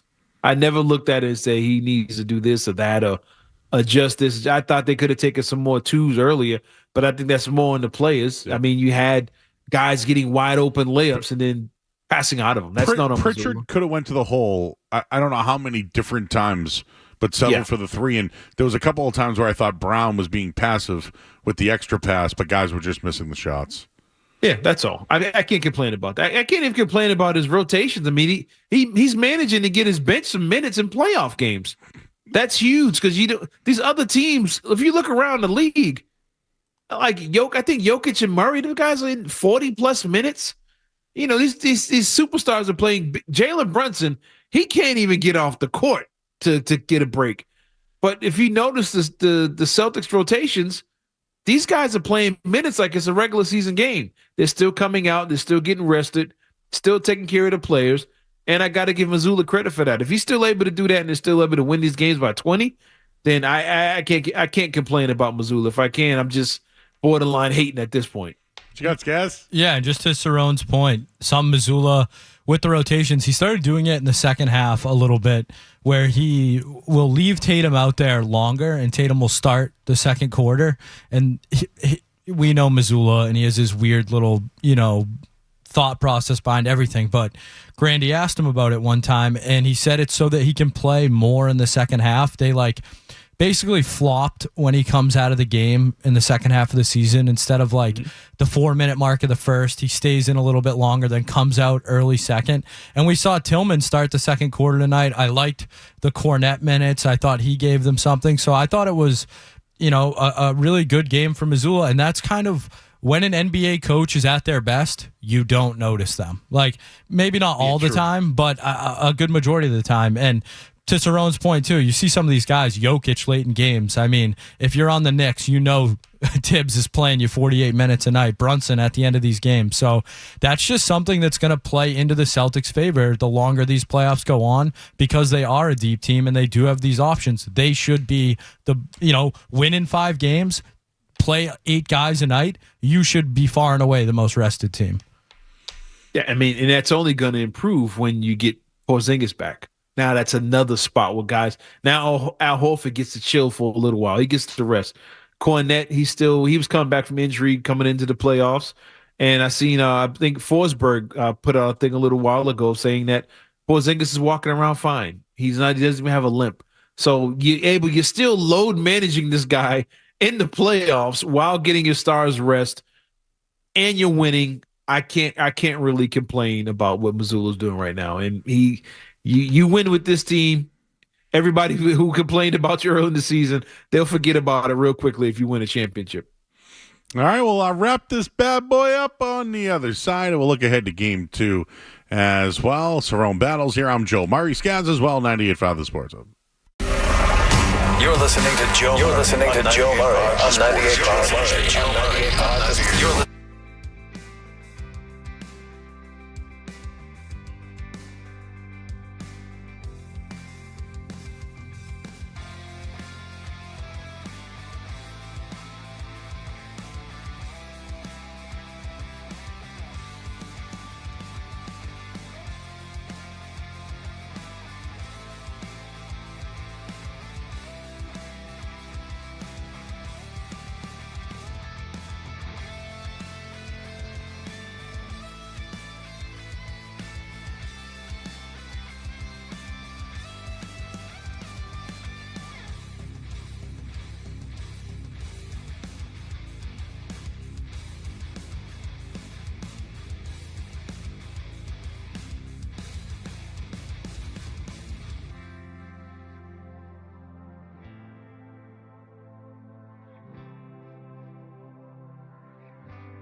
We call them the Joe Murray pre-party. It's Felger and Maz afternoons right now. Joe Murray on the Sports Hub. The fans at Rocket Mortgage Fieldhouse chanted, "We want Boston, we want Boston." Careful what you wish for. And as the Cavaliers get Boston, and like most of the teams that have walked into TD Garden, they get blown off the floor in game number 1. The clock hits 000, and it is over. The Celtics strike first in the Eastern Conference semifinals. The final score, Boston 120, Cleveland 95.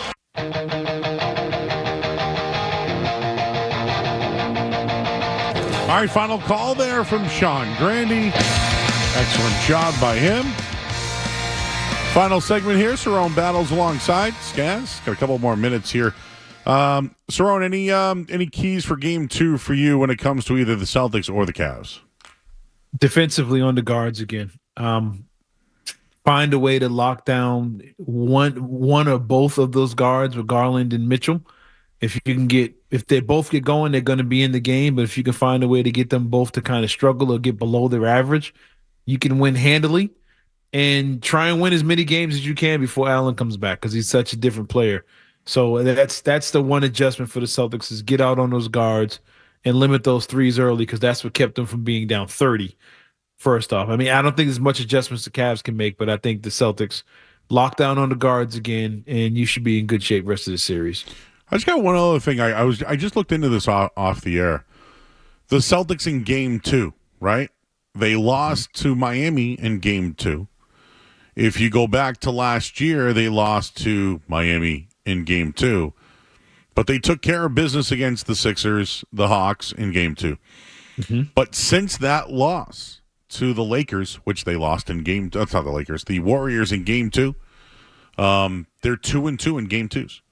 And if you go back all the way to the finals, they're 2-3. So I think winning game 2, being up 1-0, should be very important to this team based off their success in the semifinal rounds and the opening rounds, winning game 2 and going on to win series. So I think it's very important for this team to go up 2-0, especially going back to Cleveland. Yeah, you don't want to give them any hope. You just want to let them understand that they're not on your level. You don't want to let them hang around. You don't want to let them get confident. So getting them, and don't let them get one on your home floor, and try and get one when you get to Cleveland. But you want to send a message not to them, but to the rest of the league. Like, this is what's happened. Dallas tonight, OKC sent them a message. No, you all wanted the young teams. You all wanted Minnesota and OKC, and both of those teams went out and sent messages. Celtics sent them a message tonight. But I think in game 2, if you repeat this effort in another game, they'll all but be packing up for Cancun, because some of the guys will understand there's nothing they can do to beat the Celtics team. So you can't give them any hope or any confidence in game 2. All right, Sorrel, appreciate your time tonight. We'll do it again on Thursday night, right? We're back here on Thursday night? Thursday night, yes, sir. Hopefully we'll be... Well, you on tomorrow, man. You got the Bees tomorrow night. You the big cheese. We'll find out who's hot. We'll find out who's hotter. We'll Swayman. Swayman or White. We'll get Swayman or White. All righty, Cerrone Battle. I'm Joe Murray. Cerrone, appreciate you, my man. We'll catch up on Thursday. All right, man. Y'all take it easy. Have a good night. You got it. And we'll wrap up the show right now. We're back at it tomorrow night here at 7 o'clock. We got pregame and then game 2. Panthers, Bruins, 98.5. The Sports Hub. Go read our articles. Skaz has one on Caitlin Clark. He did a breakdown for tonight's Celtics game.